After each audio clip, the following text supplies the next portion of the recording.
All right, this is going to be the first video for the Unit 8 summative review. I have no idea how many videos I'm going to make of this. I'm going to just do as many problems as I can while keeping the video length reasonable. So let's start with problem number 1. I'm going to aim for 1 to 5 maybe and see how it goes. All right, problem number 1, we have some fractional exponents. I don't like them. I'm going to do a rewrite on this. So this is going to be the cube root of 8 squared minus the square root of 100 to the first.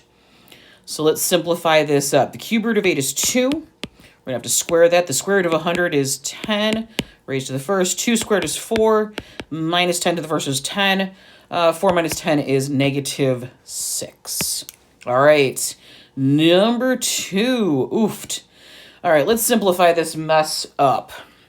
So each one of these pieces, we're going to start with a 27 off to the side here. That's 3 times 9. 9 is 3 times 3.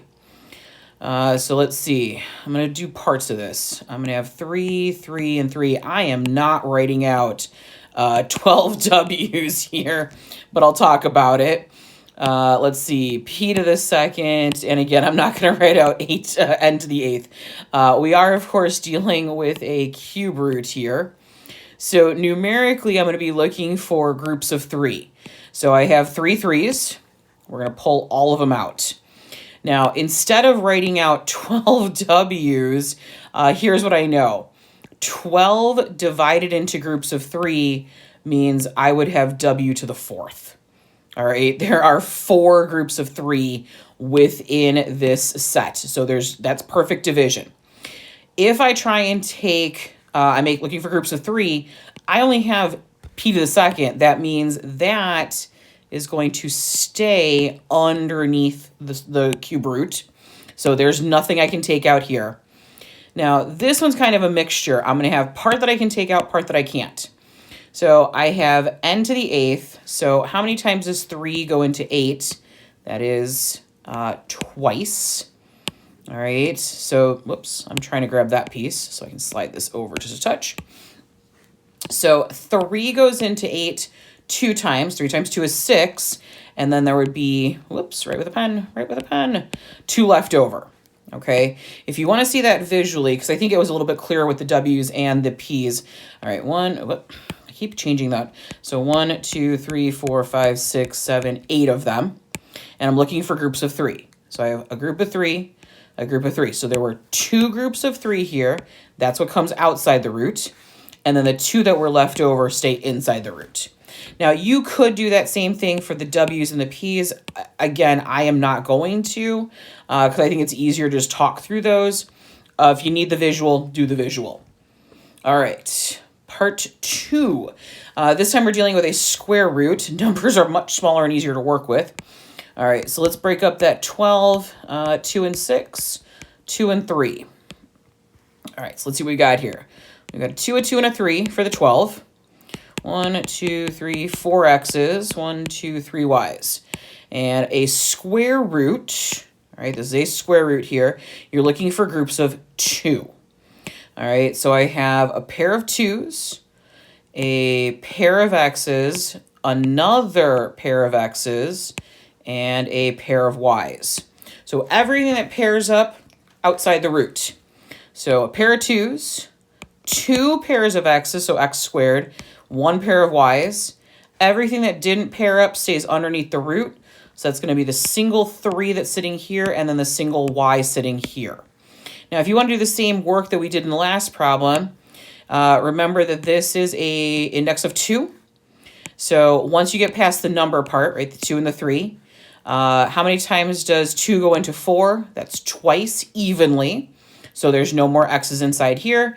And then how many times does 2 go into 3? 1 whole time with 1 left over. All right, so either way you do it, you should still get the same answer there to simplify that root. All right, that's 1 and 2. All right, question part 3 is a complex fraction. A complex fraction is a fraction made up of fractions. I don't like that it's complex. So instead of writing this out vertically, so d to the 12th over x to the 5th, we're going to do divided by d to the 8th over x to the 3rd. All right, cool. Here's the thing. We don't divide fractions. Instead of dividing here, we're going to turn this into a multiplication problem. So you keep your first fraction the same. We're going to convert or change to multiplication, and we're going to take the reciprocal of this fraction. So we're going to flip it. So x cubed over d to the 8th.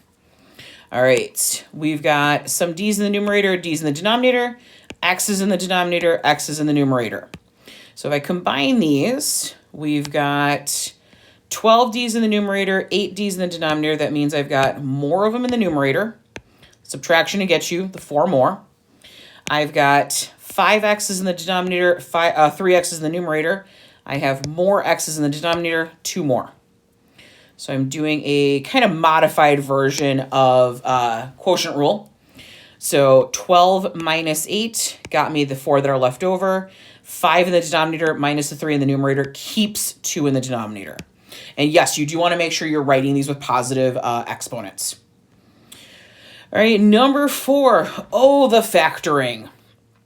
Okay, so we are going to need to factor, and convert to multiplication. Okay, so let's start the factoring process. Let's see, what multiplies to 3 and adds up to 4? That's going to be 3 and 1. Everything's positive. Denominator, difference of perfect squares, x plus 3, x minus 3.